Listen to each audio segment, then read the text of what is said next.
안녕하세요. 오늘도 사연 살롱을 찾아주셔서 감사합니다.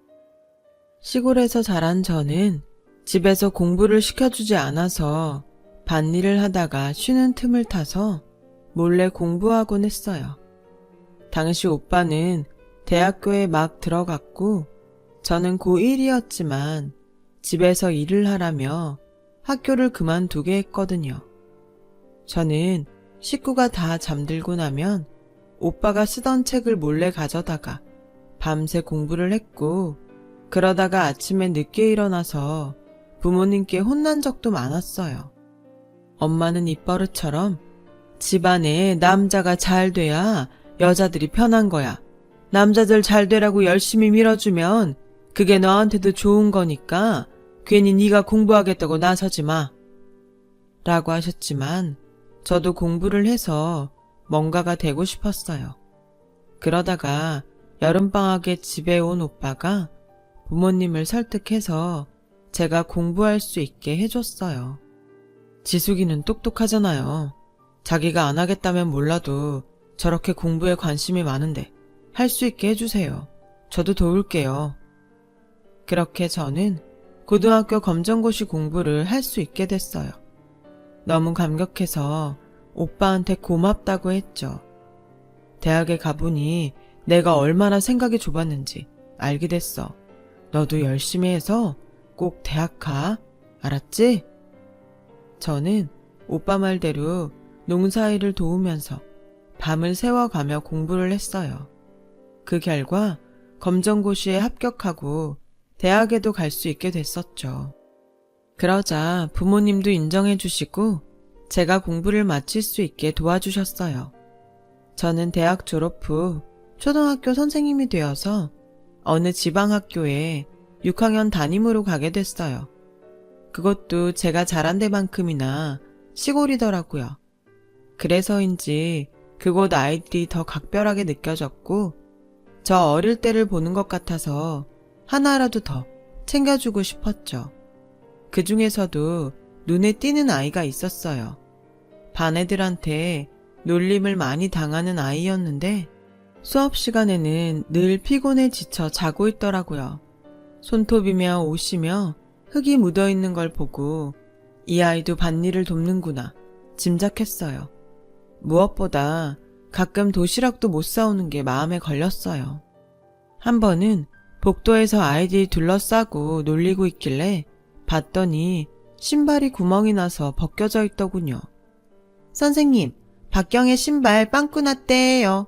그거 그냥 신고 왔대요. 한 아이가 저를 보더니 큰 소리로 말하며 자기가 엄청 잘못된 걸 저한테 알려주는 것처럼 자랑스러운 표정을 지었어요. 저는 아이들을 반으로 들어가게 하고서 그 아이를 교무실로 불렀어요. 뒤에서 아이들이 킥킥대며 지켜보고 있었죠. 저는 아이에게 제 슬리퍼를 내줬어요. 여유분을 갖고 있었던 거였거든요. 아이는 놀라서 눈이 동그랗게 커졌어요. 신발이 떨어진 건 오래돼서 그런 거지 잘못된 게 아니야. 그리고 오늘 선생님하고 점심 먹을래? 선생님이 밥을 많이 싸와서 혼자 못 먹을 것 같아. 아이는 여전히 어안이 벙벙한 표정이었지만 고개를 끄덕였어요. 그날 제가 경애라는 아이에게 슬리퍼를 빌려주고 점심을 같이 먹었다는 얘기가 반 아이들 사이에 퍼졌어요. 저는 다른 날도 눈치껏 경애가 점심을 못 사온 것 같으면 교무실로 불러서 밥을 같이 먹었고 남은 참고서를 주기도 했어요. 그렇게 시간이 지나자 더 이상 아이들은 경애를 놀리지 않더군요. 오히려 선생님하고 친해서 좋겠다며 말 거는 애들도 생겼어요. 경애는 2학기 때부터 성적이 쑥쑥 오르더니 어떤 과목은 100점을 맞기도 했죠. 저는 교무실에 온 경애한테 칭찬을 했어요. 경애는 정말 대단하다. 집안일도 도우면서 공부도 잘하네. 그 말에 아이는 눈빛이 반짝거렸어요. 제가 있던 곳이 워낙 시골이다 보니 많은 아이들이 집에서 밭일을 도우며 학교를 다녔지만 경애처럼 일을 많이 하는 애는 없더라고요. 조금도 자기 시간이 없이 거의 일만 하는 애였어요. 제게 칭찬을 받은 후부터는 쉬는 시간에도 책을 펴놓고 틈틈이 공부를 하더군요. 그리고 6학년 마지막 시험에서는 반에서 3등이라는 좋은 성적을 거뒀는데 제가 다 뿌듯했어요. 저는 졸업식 때 경애를 꼭 안아줬어요. 경애는 뭘 해도 해낼 수 있어. 선생님은 믿어. 선생님, 그동안 정말 감사했습니다. 라며 얼굴이 눈물 범벅이 된 경애를 보며 저도 눈물이 나더군요. 거기서 반년 정도 더 있다가 결혼을 하게 되면서 서울로 올라왔어요. 남편은 중학교 교사였어요. 저나 남편이나 그 당시에는 결혼이 좀 늦은 편이었어요. 시어머니는 제가 나이도 있는데 밖에서 일하지 말고 집에서 남편 내조 잘하면서 아이를 가지라고 성화였어요. 저도 아이를 빨리 갖고 싶어서 그렇게 하기로 했죠. 결혼하고 1년쯤 후에 임신을 하게 됐는데 그때부터 남편에게 좀 이상한 낌새가 있었어요. 학교에서 숙직을 선다고 하며 집에 안 들어오는 날이 늘었거든요. 제가 아무리 생각해봐도 그렇게까지 숙직이 자주 돌아오지는 않을 것 같았어요. 저도 학교가 어떻게 돌아가는지 알고 있었으니까요. 여보, 당신 학교는 숙직이 왜 이렇게 자주 돌아와? 혹시 숙직 빠지는 선생님들 있고 당신이랑 몇몇 선생들만 계속 돌아가면서 서는 거야? 그런 거면 부당하잖아. 그런 거 아니야. 우리 학교가 선생님들 숙직을 좀 많이 세워서 그래. 당신 걱정하는 그런 일 없으니까 염려 마. 라며 안심시켰지만 그래도 걱정이 되는 건 어쩔 수 없었어요. 이렇게 자주 숙직하면 몸도 상하겠다 싶었죠. 그래서 또 숙직이 돌아왔을 때 저는 밥이랑 반찬을 넉넉히 해서 학교로 가지고 갔어요. 다른 선생님들도 같이 먹을 수 있게요. 그런데 학교에 남편이 없다는 거였어요. 제가 오늘 분명 다른 선생님들하고 숙직 선다고 했다는 얘기를 하자 수희 아저씨는 고개를 갸우뚱하며 저를 숙직실까지 데리고 갔어요. 김민섭 선생은 분명 숙직이 아닐 텐데요. 그리고 이 학교는 숙직 많이 안 세워요. 제가 알고 있는 얘기와 완전 달랐죠. 저는 설마 하는 불안함에 가슴이 두근거렸어요. 숙직실에는 젊은 남자 선생님만 한 명 있었어요. 김민섭 선생님은 오늘 끝나자마자 나가셨는데요. 라며 제 눈치를 보길래 저도 제가 착각했나 봐요. 죄송합니다. 하고 얼른 나왔어요. 이게 대체 어떻게 된 일인지 남편은 어디에 간 건지 알 수가 없었어요. 그저 얼른 집에 가야겠다는 생각만 하는데 숙직실에 있던 선생님이 쫓아 나오더군요. 실은 이런 말씀 드리면 안 되는데 어쨌든 알리기는 해야 될 것 같아서요. 라며 시작하는 얘기에 저는 기가 막힐 뿐이었어요. 남편이 다른 학교 몇몇 교사와 어울려서 도박판에 간다는 거였어요. 저랑 몇몇 선생님들은 다 알고 있는 사실인데 이걸 학교에서 알면 가만히 안 있을 테니까요. 판돈도 꽤 큰 걸로 알고 있어요. 사모님 홀몸도 아니신데 계속 이렇게 속이고 도박판에 다니는 건 아니지 싶어서 말씀드리게 됐어요. 저는 믿을 수가 없었어요. 남편은 좀 무뚝뚝하긴 했어도 누구보다 성실했거든요. 그런 사람이 도박이라니 누가 모함이라도 하는 거 아닌가 싶었어요. 하지만 곧 집에 깡패 같은 사람들이 돈을 갚으라고 들이닥치는 걸 보고 다 사실이었구나 실감하게 됐죠. 그때는 제가 임신 8개월일 때였어요. 당신 어떻게 이럴 수가 있어. 학교 선생님이 도박이라니. 우리 아이 태어나는 날도 얼마 남지 않았는데 이제 어떡할 거야. 그것보다 학교에 알려지면 어쩌라고 그래. 그래서 말인데 사람한테 돈 좀 빌릴 수 없을까? 당장 필요한 거 얼마라도 말이야. 나 학교에 알려지면 정말 끝장이야. 응? 여보, 부탁이야. 아니, 그걸 왜 우리 오빠한테 얘기해? 차라리 어머니한테 말씀드려. 그게 더 낫지 않겠어? 당신은 내가 엄마한테 망신당하는 게 그렇게 보고 싶어? 그리고 나이 드신 분한테 꼭 걱정을 끼쳐야겠어? 우리가 해결할 수 있는 선에서 해결하면 되지. 걱정 끼치는 게 싫은데 도박을 해? 지금 말이 앞뒤가 안 맞는 거 알지? 이 돈은 우리끼리 해결 못해. 그러니까 처남한테 좀 빌리자고. 우리가 조금씩 갚아 나가면 되잖아. 그런데 당신 갑자기 왜 이렇게 잔소리야?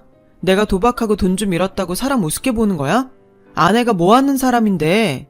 이런 힘들 때일수록 더 힘도 북돋아주고 격려해줘야 되는 거 아니야? 당신 이런 사람이었어? 라는데 정말 어이가 없었어요. 아이는 곧 태어나고 수중에 돈은 없고 걱정이 이만저만 아니었어요. 어떻게든 도박업자들이 집에 오는 걸 막아야 됐어요. 저는 별수 없이 오빠에게 돈을 빌렸죠. 남편이 도박빚을 졌다는 말은 차마 할 수 없어서 급하게 쓸 곳이 있다고만 했죠. 아이 태어날 때 되니까 돈 들어갈 곳이 많지? 나도 주변 봐서 다 알아. 돈은 천천히 갚아도 돼. 라며 두 말 않고 빌려주는 오빠가 너무 고마웠어요. 저는 그 돈과 적금을 해약한 걸 합해서 남편 빚의 일부를 갚았어요. 그래도 여전히 남편 빚은 많이 남았더라고요. 앞으로 어떻게 해야 될지 걱정이 돼서 잠이 안 오더라고요. 저는 결국 국리 끝에 집에서 공부방을 열었어요. 아는 분들 소개로 학생들이 하나둘 모였고 저는 성심성의껏 아이들을 가르쳤어요. 다행히 학부모들이 마음에 들어해서 입소문이 났어요. 그래도 곧 아이를 출산해야 됐기 때문에 그 사이 학생들이 떨어져 나가면 어쩌나 걱정이 됐어요. 저는 학부모들한테 아이 낳고 딱 한 달만 쉴 테니 그동안만 좀 봐달라고 했어요. 대신에 공부반 문은 열어놓을 테니까 아이들이 언제든 와서 공부해도 된다고요. 대부분의 학부모들이 이해를 해주셔서 한시름 놓을 수가 있었죠. 시어머니는 집에 와서 아이들이 오는 걸 보고 눈살을 찌푸리셨어요. 아무리 애가 태어나면 돈 들어갈 때가 많다고 하지만 뭘 이렇게까지 억척스럽게 돈을 버냐? 너 사람이 욕심이 지나치면 못 쓰는 거야. 남편이 따박따박 벌어다 주잖아. 정말 당신 아들 도박빚이 집 한 채 값이라는 말이 목구멍까지 올라왔지만 꾹 참았어요. 남편이 시어머니한테 말하지 말아달라고 신신당부를 한 것도 있고 저도 괜히 걱정만 하실 것 같아서 그랬죠. 그렇게 시간이 갔고 저는 딸을 낳은 후에도 공부방을 계속했어요. 제가 하는 공부방에서 1등하는 아이도 나오고 애들 성적이 전반적으로 오르기 시작하자 자기 아이도 봐달라는 학부모들이 늘어나더라고요. 일주일에 2번만 하던 걸 매일 하는 걸로 바꿨고 제 수입으로 빚을 갚으며 생활에 나갈 수 있었어요. 그렇게 몇 년이 지나 빚을 얼추 다 갚았다고 생각했는데 남편이 또 다른 데에서 도박빚을 져서 온 거였어요. 저는 정말 지칠 대로 지쳤어요. 당신 도박 안 하기로 했잖아. 근데 또 이런 일을 벌이면 어떡해. 이제 나도 모르겠어. 당신이 알아서 해. 실수였어. 정말 다시는 안 한다고 했는데 전에 있던 학교 물리선생이 불러서 간 데가 도박판이더라고. 거기 잠깐 앉아만 있다 온다는 게 그만. 이번만 도와주면 내가 정말 2번 다시 이런 일 없게 할게. 몰라. 이번에도 당신 손 놓고 있으면 나도 아무것도 못해. 당신 정말 이럴 거야? 그럼 우리 영은이는 어떡하고 우리 집은? 이럴수록 우리가 힘을 합쳐서 위기를 극복해야지. 당신 이럴 때마다 진짜 정이 뚝뚝 떨어진다. 뭐? 그건 내가 할 말이야. 영은이 걱정되는 사람이 어떻게 또 도박을 해? 나야말로 없던 정도 다 떨어지겠다. 저와 남편은 그날 크게 싸웠고 다음날 이른 아침 남편은 말도 없이 출근해버렸어요. 저와 싸운다고 해결되는 일이 아니라는 걸 저도 알고는 있었어요. 일단은 돈 문제부터 처리를 해야 했죠. 결국 다시 오빠에게 아쉬운 소리를 했어요.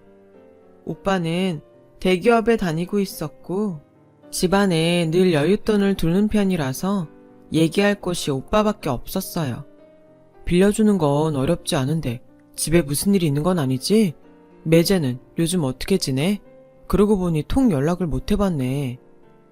그냥 집 대출한 게 좀 문제가 있어서 내가 이번에도 틀림없이 갚을게. 많이 어려운 문제면 내가 그쪽으로 전문가 소개시켜줄까? 아니야. 그 정도는 아니니까 너무 걱정하지 마. 고마워, 오빠. 저는 오빠가 빌려준 돈으로 먼저 도박 빚을 갚았고 남편에게 월급에서 생활비를 달라고 했어요. 제가 공부방에서 번 돈으로 오빠에게 갚고 나면 생활비가 많이 남지 않았거든요. 그 외에도 여기저기 들어가는 데가 많았고요. 근데 남편은 그럴 돈이 없다고 하는 거였어요. 왜 돈이 없어? 솔직히 나 당신이 왜 그렇게 생활비 안 보내는지 이해가 안 돼. 그거 엄마 다 드렸어. 노인네들이 돈 들어올 때가 어디 있겠어. 자식은 내가 보살펴야지. 정말 기가 막혔어요. 자기 치부는 숨기고 어떻게든 자기 부모한테 괜찮은 아들 노릇만 하려고 하니 이건 아니다 싶었어요. 안 돼. 빚 갚아야 돼서 우리 생활비 모자라. 시댁에 드리는 돈을 좀 줄여서라도 생활비에 보태줘. 라고 하자 남편은 버럭 소리를 지르며 주던 걸 어떻게 줄이라고 해. 제정신이야? 그럼 당신이 학생을 더 받으면 되잖아. 당신은 우리 부모님이 그렇게 우스워? 라며 또 적반하장으로 난리를 쳤어요. 도저히 말이 통하지 않았죠. 어쩔 수 없다고 생각한 저는 시어머니를 따로 만나서 그동안 있었던 일을 털어놓았어요. 그런데 시어머니는 더 기막힌 소리를 하는 거였어요.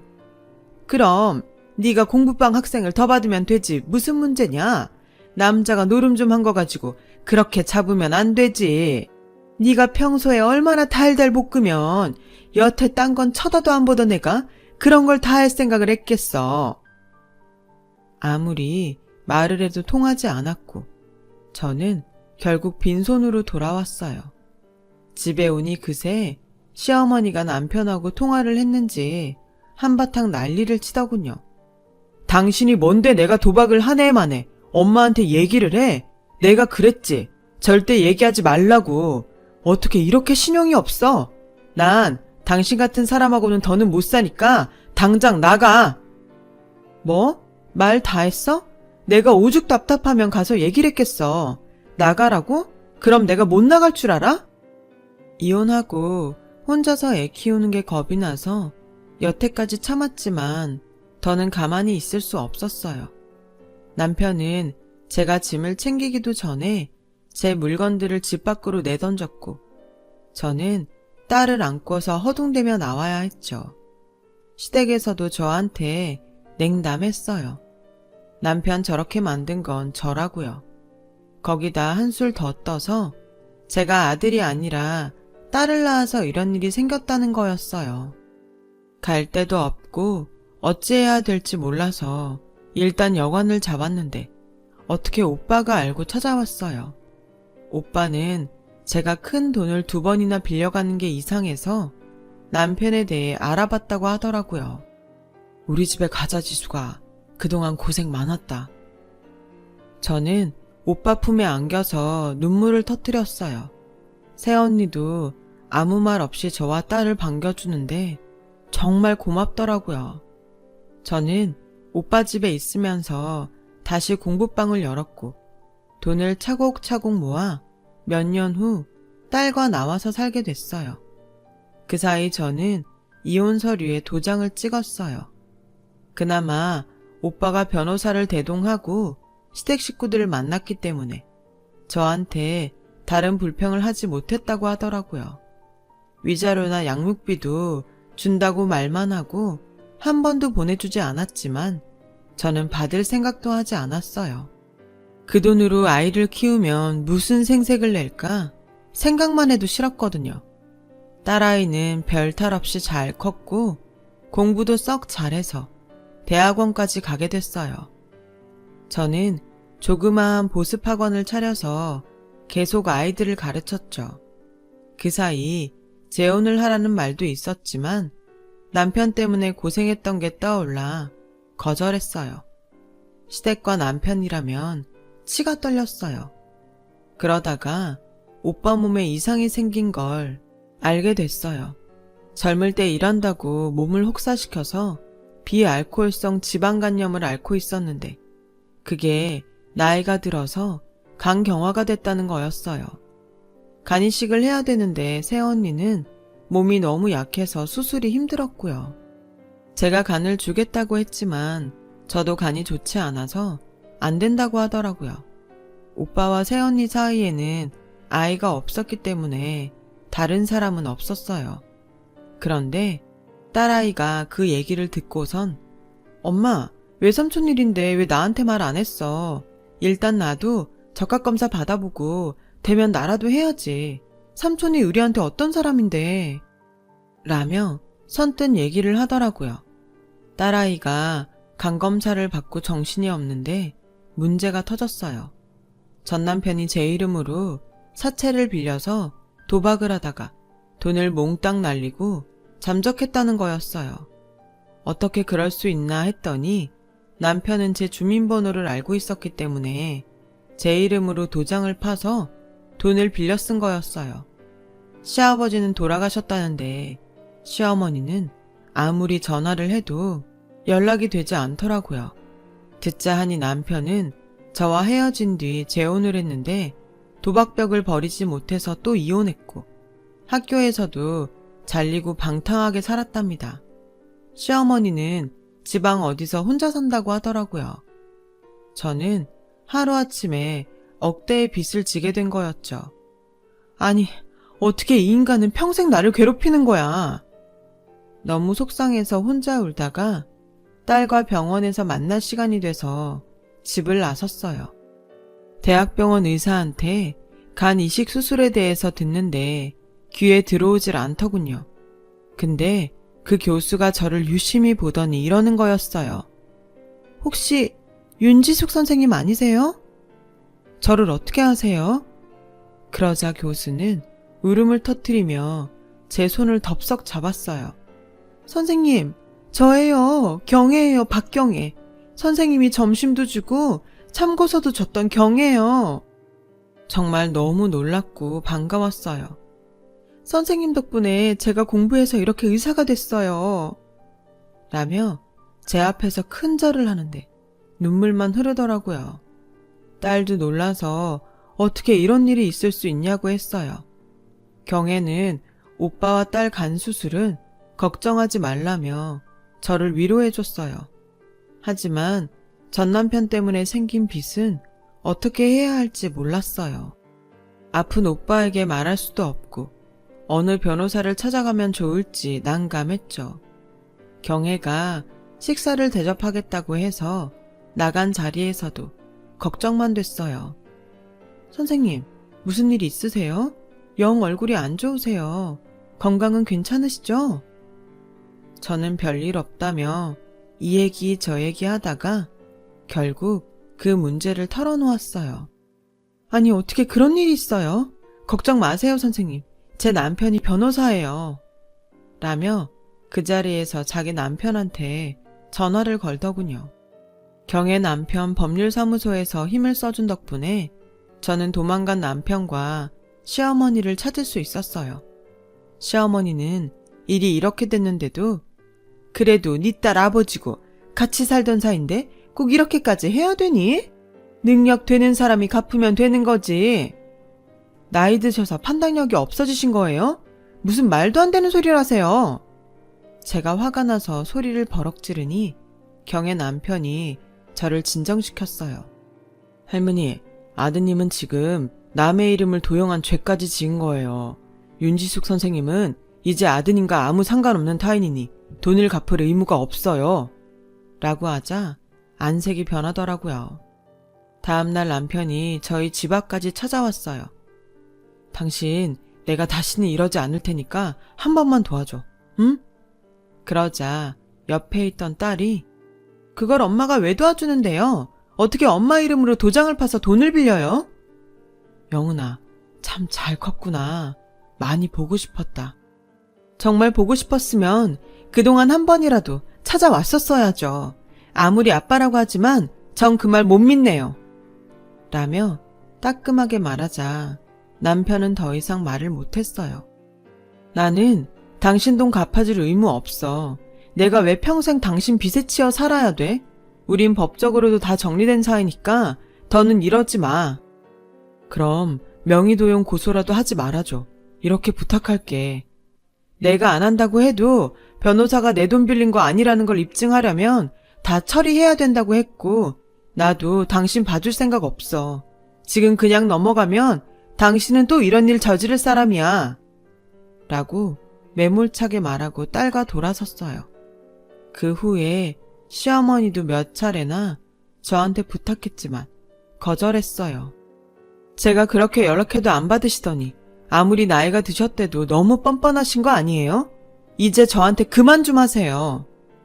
그렇게 저는 전 남편과의 관계를 완전히 정리했고 경애 남편의 도움으로 제가 그 빚과 상관없다는 걸 입증했어요. 그 사이 오빠와 딸은 수술을 잘 받고 회복했죠. 오빠 부부도 저와 경애 사이의 이야기를 듣고 놀라워했어요. 남한테 잘하고 살면 반드시 돌아온다더니 정말 그런가 보다. 라며 오빠는 저를 치켜 세워줬어요. 경애는 그 뒤로도 저희에게 많은 도움을 줬어요. 우리 딸한테 좋은 남자도 소개해줬고요. 딸은 그 남자와 재작년에 결혼을 했답니다. 저는 지금 오빠 부부와 노년을 오붓하게 살고 있어요. 가끔씩 딸 부부 얼굴도 보고 경애를 만나 옛 일도 얘기하고요. 어떤 인연이 어떻게 돌아올진 아무도 모르는 것 같아요. 많은 생각을 하면서 그 사람에게 잘해준 건 아니었는데 이렇게 부메랑이 되어 돌아오다니 이런 행복이 아직도 꿈만 같네요. 제 얘기는 여기까지예요. 들어주신 분들 모두 감사드려요. 다들 행복하시고 좋은 일만 있기를 바랄게요. 좋은 하루 되세요. 여러분, 사연 댓글에 응원과 현명한 조언 부탁드려요. 좋아요와 구독은 저에게 큰 힘이 됩니다. 오늘도 좋은 일 가득하세요.